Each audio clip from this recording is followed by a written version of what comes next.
Hello मेरे प्यारे viewers, welcome to Brain Bloom Classes. आज इस क्लास में हम डिस्कस करेंगे 30 अक्टूबर की द आसाम ट्रिब्यून न्यूज़पेपर की 2 एडिटोरियल। ठीक है, तो चलिए फिर स्टार्ट करते हैं। पहली आर्टिकल ये है आसाम्स एनर्जी लैंडस्केप। तो ये आर्टिकल क्या है, मैं एक क्रक्स बता देती हूँ ताकि आप लोगों को एक ओवरव्यू हो जाए कि ये आर्टिकल किस चीज़ के बारे में है, क्या है इस आर्टिकल के अंदर, है ना।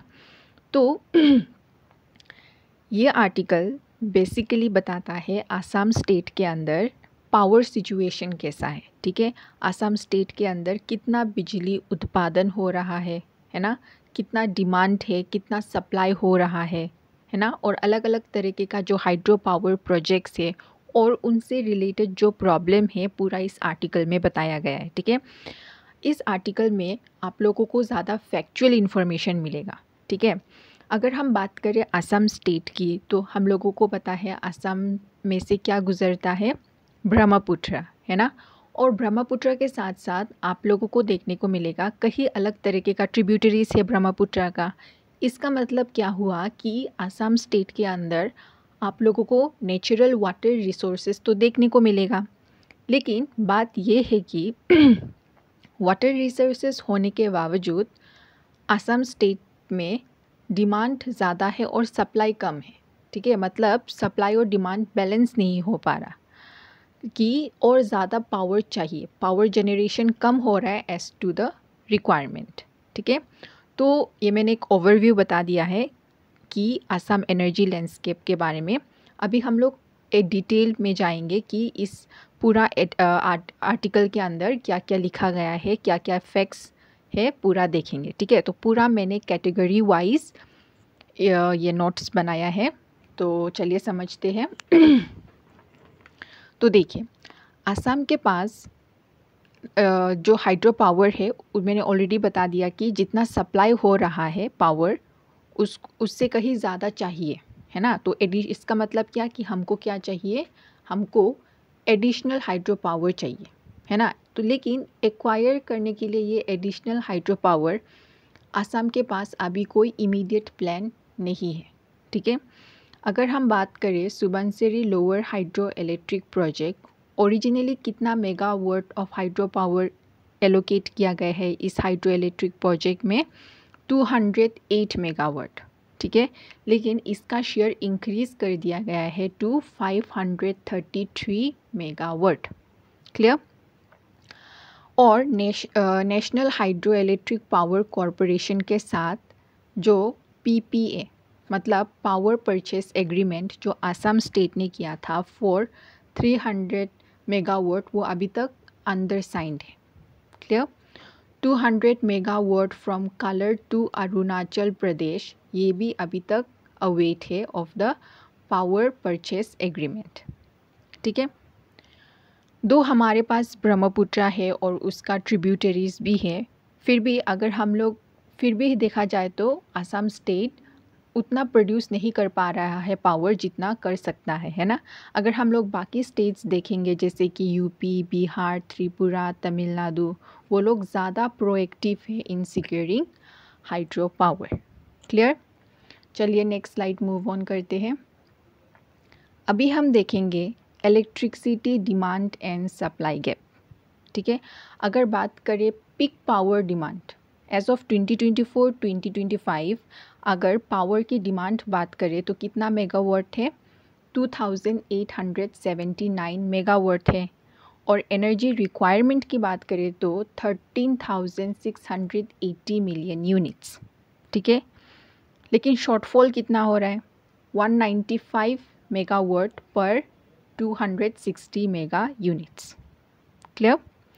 APGCL जनरेशन की बात करें तो पीक आवर्स में कितना वो लोग पावर जनरेट कर पा रहे, 120 to 355 मेगावाट्स। ठीक है, और ज़्यादा हैवी रिलायंस कहाँ पे देखने को मिलेगा, central allocation and power exchange markets. Okay, तो अभी हम लोग नेक्स्ट स्लाइड मूव ऑन करते हैं। नेक्स्ट बात करते हैं APGCL के बारे में। क्या है? Assam power generation corporation limited. इसका इंस्टॉल्ड कैपेसिटी कितना है? 529.86 मेगावाट। ठीक है। अगर नमरूफ थर्मल पावर स्टेशन की बात करें तो कितना है? 119.5 मेगावाट टू 26 मेगावाट इफ़ेक्टिव है। लखवा थर्मल पावर स्टेशन का बात करें तो कितना है? 226.96 मेगावाट। ठीक है। लारबी लांगथी हाइड्रो प्रोजेक्ट की बात करें तो 100 मेगावाट और मेंत्रिंग स्मॉल हाइड्रो प्रोजेक्ट 3 मेगावाट। देखिए ये सब फैक्चुअल इन्फॉर्मेशन है, there is nothing to explain, है ना। आप लोग खुद पढ़ के ही ये समझ पाओगे कि ठीक है इंस्टॉल्ड कैपेसिटी इतना, नमरूफ थर्मल पावर स्टेशन इतना, इसमें कुछ एक्सप्लेन करने के लिए नहीं है। ठीक है। लेकिन ओवरऑल क्रक्स जो चीज़ है वो आपको समझना चाहिए था, जो मैंने आगे में बता दिया है ना। तो चलिए जो भी पॉइंट समझाने का होगा आई विल डेफिनेटली एक्सप्लेन। और नेक्स्ट बात करते हैं सेंट्रल पावर एलोकेशन की। ठीक है। इस आर्टिकल में दिया गया है सेंट्रल पावर एलोकेशन। अगर हम लोग देखेंगे नेपको का कितना है? 629 मेगावाट्स। एनटीपीसी बोंगाईगांव की 381 मेगावाट्स। ओटीपीसी पालाटाना का देखा जाए तो 240 मेगावाट्स। NHPC Loktak 31 megawatts. ये सब। और वेस्ट बंगाल बेस्ड प्रोजेक्ट्स की देखा जाए तो 78 megawatt together, this from the backbone of Assam power supply. तो ये पूरा सेंट्रल एलोकेशन ये सब मिला के क्या बनता है? बैकबोन किस चीज़ का? आसाम का power supply, electricity power supply. ठीक है। ओके, नेक्स्ट बात करते हैं सोलर और रिन्यूएबल क्या क्या इनिशिएटिव्स हैं। ठीक है। तो एज्योर पावर प्रोजेक्ट की बात करें तो 90 मेगावाट 4 डिस्ट्रिक्ट्स से कितना लिया जा रहा है? 90 मेगावाट्स। ठीक है। Additional 179 megawatts from 8 private solar station plants, जैसे कि कहाँ से? सोनीतपुर, शिवसागर एक्सेट्रा। और फोकस कहाँ पे है? ज़्यादातर रिन्यूएबल एनर्जी को एक्सपांड करना है और RPO compliance. Clear? Okay, next बात करते हैं future power demand and plan 2034 to 35। Power का जो डिमांड अभी दिखा जा रहा है उससे ग्रोथ रेट कितना फ्यूचर डिमांड में कितना हो सकता है? 6.86%। ठीक है। और प्रोजेक्टेड शॉर्टफॉल मतलब कितना शॉर्टफॉल होगा? कितना प्रोजेक्ट किया जा रहा है? 3519 मेगा यूनिट्स। और टारगेट की बात करें तो 2034 से लेकर 35 रिन्यूएबल एनर्जी का टारगेट कितना है कि related to the power sector कितना रिन्यूएबल एनर्जी वो प्रोड्यूस करना है? 51%। क्लियर? ओके, नेक्स्ट बात करते हैं अपकमिंग की प्रोजेक्ट। देखिए पूरा कैटेगरी वाइज मैंने नोट्स बनाया है ताकि आप लोगों को कोई कन्फ्यूजन ना हो। क्लियर? कि अपकमिंग प्रोजेक्ट्स एपीडीसीएल एग्रीमेंट की बात करें तो 7 न्यू प्रोजेक्ट्स अपकमिंग है। ठीक है। जो टोटल कितना मेगावाट्स ऑफ इलेक्ट्रिसिटी प्रोड्यूस करेगा? 1757। ठीक है।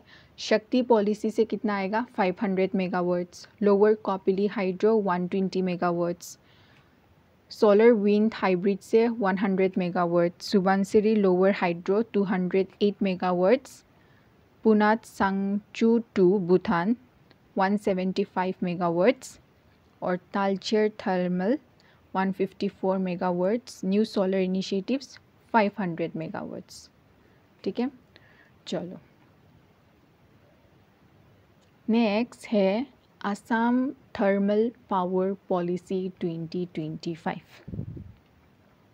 तो 2025 की Assam thermal power generation project promotion policy.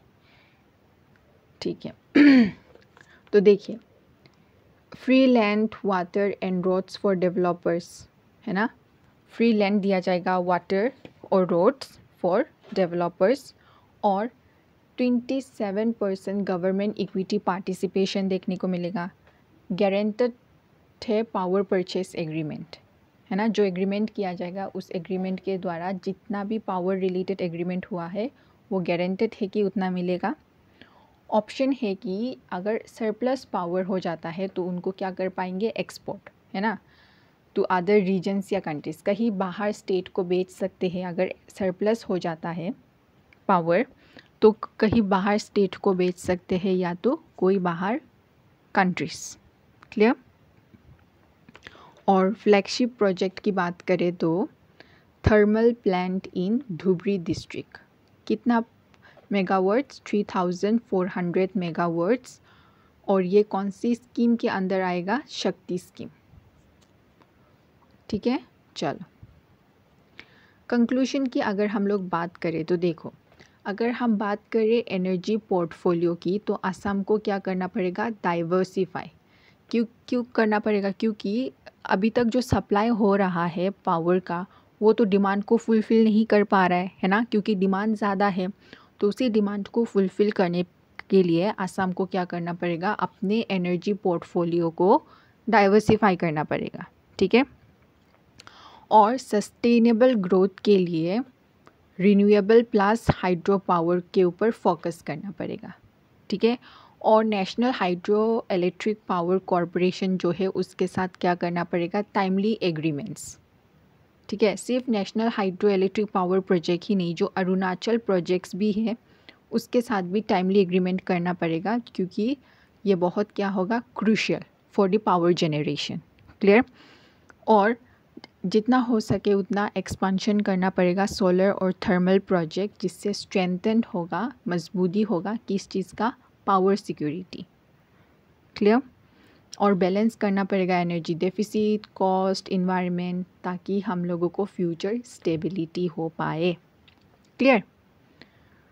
Okay. हाँ, तो इसी के साथ पहला आर्टिकल होता है ख़त्म। अभी हम लोग जाएंगे सेकेंड आर्टिकल। तो बेसिकली सेकेंड आर्टिकल पे जाने के आगे मैं आप सबको बताना चाहूँगी, आई होप आप लोगों को ये क्लियर हुआ ये आर्टिकल। एक्चुअली ना ये आर्टिकल जो है ये ज़्यादातर फैक्चुअल है ना, क्योंकि देखिए इसमें क्या, ये सब में क्या समझाओ है ना, देखिए ये सब में there is nothing to explain, all are factual information.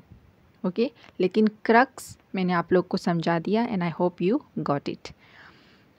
तो अभी जाते हैं नेक्स्ट आर्टिकल। हाँ, आ गया नेक्स्ट आर्टिकल। देखिए, plight of Assam's tea tribe women.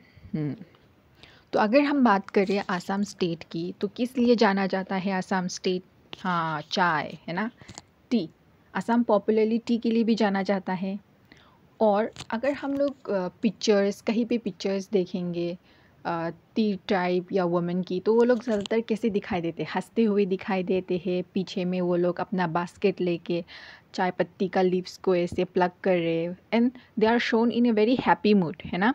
लेकिन रियलिटी में कैसा है, रियलिटी में ऐसा नहीं है। रियलिटी में वाइड स्प्रेड पॉवर्टी से वो लोग गुजरते हैं, इलिटरेसी से गुजरते हैं, उनका पुअर हेल्थ होता है, और यही नहीं बल्कि लैक ऑफ अवेयरनेस भी होता है।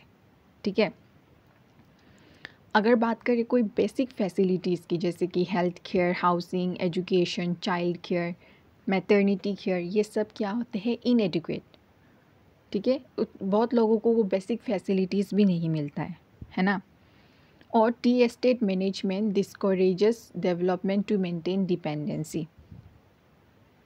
ठीक है, चलो इतना हद तक उधर पे डेवलपमेंट देखने को नहीं मिलेगा। ठीक है, तो आइए एक एक को मैंने कैटेगरी वाइज कर दिया है, अच्छे से समझते हैं। पहले हम समझते हैं gender disparities and social issues in the tea tribes.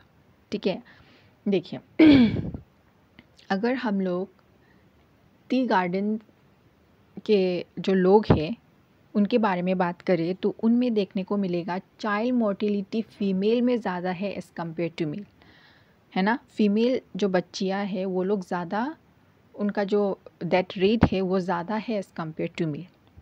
ठीक है, और बहुत प्रॉब्लम्स देखने को मिलेगा, जैसे कि चाइल्ड मैरिज, ह्यूमन ट्रैफिकिंग, है ना। और चाइल्ड बर्थ के बाद बहुत ज़्यादा औरतों को अबांडन्ड भी कर दिया जाता है उनके हस्बैंड के द्वारा। और आप लोगों को ये भी प्रॉब्लम देखने को मिलेगा जैसे कि टीनेज इलॉपमेंट, अर्ली प्रेगनेंसी। और ये सब क्यों होता है? क्योंकि उनके पास क्या नहीं है, अच्छा अवेयरनेस नहीं है ना, लैक ऑफ अवेयरनेस के वजह से।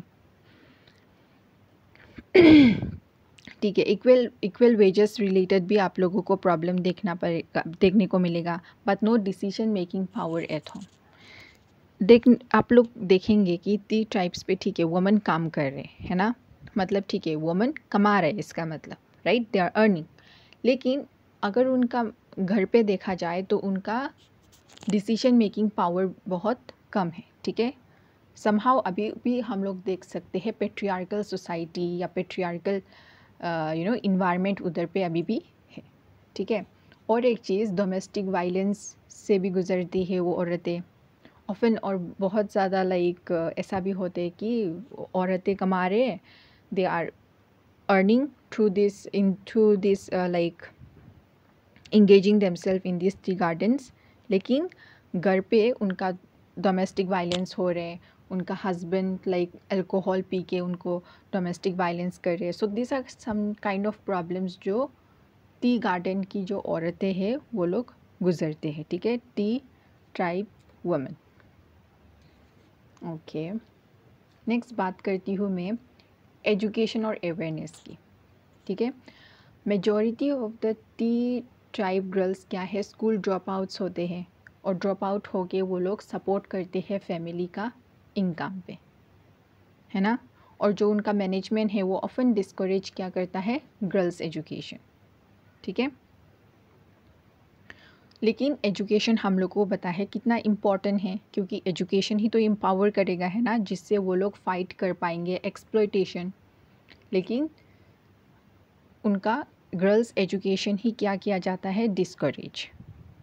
तो ये होप है कि इस आर्टिकल में बताया गया कि असम गवर्नमेंट स्कूल्स जो भी है टी गार्डन एरियाज़, वो लोग इम्प्रूव करेंगे अपना लिटरेसी और empowerment related to the women. ठीक है, नेक्स्ट बात करते हैं मेंस्ट्रुअल हाइजीन इश्यूज़। ठीक है ना, तो बहुत ज़्यादा जो टी ट्राइब वुमेन है वो लोग अनअवेयर है related to the proper menstrual hygiene. ठीक है, बहुत कम है जो लोग सैनिटरी नैपकिन्स यूज़ करते हैं। बहुत लोग old clothes, leaves, papers, grass ये सब यूज़ करते हैं, जिससे क्या होगा, जिससे क्या होता है, इन्फेक्शन। और इन्फेक्शन होकर बहुत लोगों का क्या हो जाता है, डेथ, बहुत लोग मर भी जाते हैं। तो इसीलिए क्या चाहिए, एक मास अवेयरनेस कैंपेन चाहिए, है ना, ताकि related to this menstrual hygiene, ताकि वो लोग फ्री या सब्सिडाइज्ड सैनिटरी नैपकिन ही क्यों ना हो यूज़ करें, है ना, ताकि उनका हेल्थ अच्छे रहे। नेक्स्ट बात करते हैं health and nutrition status of the tea tribes of women, T tribe women. तो वो लोग ज़्यादातर औरतें टी ट्राइब वुमेन क्या देखने को मिलता है, न्यूट्रिशन देखने को मिलता है। कौन से प्रॉब्लम से गुजरते वो लोग, एनीमिया हाईली प्रिवेलेंट होते हैं। देखिए 95% टी ट्राइब वुमेन किससे इन्फेक्टेड देखने को मिलता है, एनीमिया से। अगर हम बात करें यूनिसेफ की स्टडी, तो 14 वीकली मील्स से सिर्फ 2 ही औरतें ऐसे हैं जो क्या है, न्यूट्रिशस। ठीक है, तो ये लोग सफ़र करते हैं ये क्रॉनिक माल न्यूट्रिशन अपने अर्ली एज से। ठीक है, इससे क्या होते हैं, टीबी बीमारी होता है, ट्यूबरकुलोसिस। सिर्फ यही नहीं, उनका इम्यूनिटी भी वीक हो जाता है ना। तो गवर्नमेंट भी सपोर्ट कर रहे हैं अपना free rice scheme under NFSA, है ना, नेशनल फूड सिक्योरिटी एक्ट के अंदर। तो जिससे उनका न्यूट्रिशन भी इम्प्रूव होगा और उनका हेल्थ भी। क्लियर? ओके, नेक्स्ट बात करते हैं maternal mortality and pregnancy issues. अगर हम लोग स्टेट, पूरा असम स्टेट की एवरेज देखेंगे तो maternal mortality rate in tea gardens ज़्यादा है। ठीक है, as compare to the state average.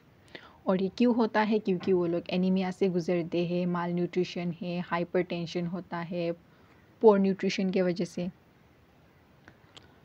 और 90% जो टी ट्राइब वुमेन है वो लोग रिप्रोडक्टिव एज में क्या हो उनके पास क्या प्रॉब्लम आ जाता है, एनीमिया, है ना। वो लोग एनीमिक हो जाते हैं, जिससे उनका हेल्थ इश्यूज होता है और उनका मोर्टिलिटी रेट ज़्यादा देखने को मिलता है।